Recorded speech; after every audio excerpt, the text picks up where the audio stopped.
Your Excellency Dr. William Ruto, the President of the Republic of Kenya and Commander-in-Chief of the Kenya Defense Forces, and my longtime friend, Your Excellency Rigathi Gachagua, the Deputy President, a good man and a honest man.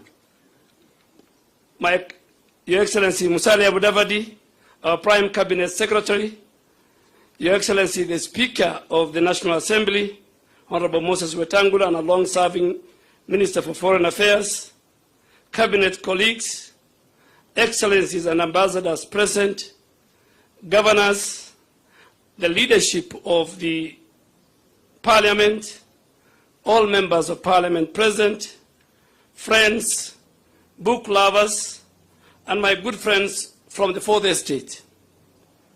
Good evening.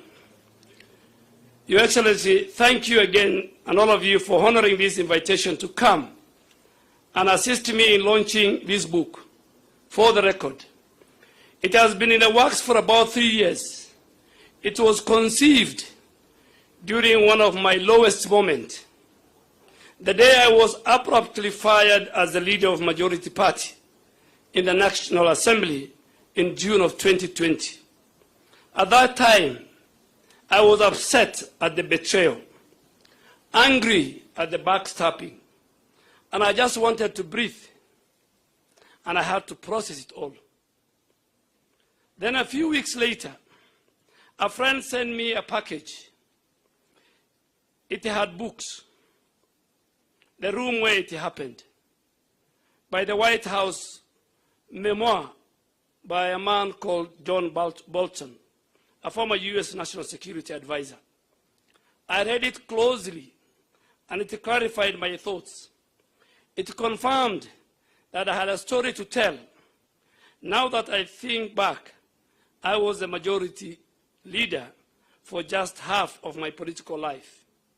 I owe it to the future leaders to speak about those early years of their life.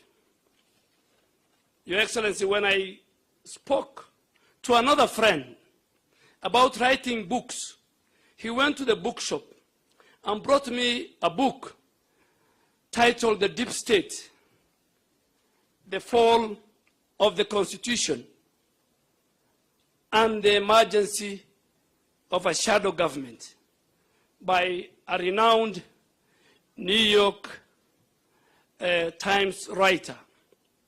I then called my researcher friend, and we sat down for hours, taking and drinking many cups of tea, cups of spiced tea, Your Excellency. You know you have taken that tea in my house, chatting about this book.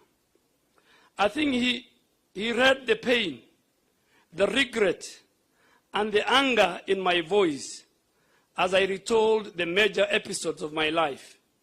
He gave me an idea that I should call it Not Personal. As he left, he gave me a book entitled For the Record by the former British Prime Minister, David Cameron. And when I told another friend about the book idea, he said, nothing personal doesn't sound good. It sounded vengeful. This made my life and my remarks easier. I called the book For the Record because I worked in a house of records and I wanted to put everything on the record. Anyway, after 3 years in the works, this book is here, ready for launch. Today, Your Excellency, is a special day. I am so happy to be standing here to lift the veil about the country's politics and its leadership.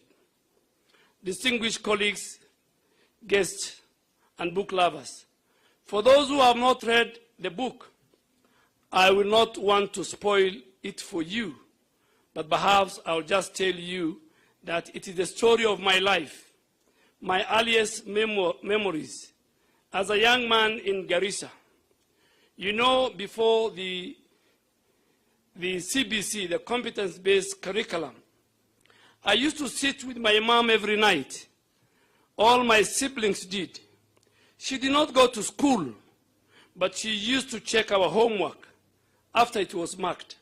She knew which questions I had answered incorrectly, and she taught me something which I apply to my family today.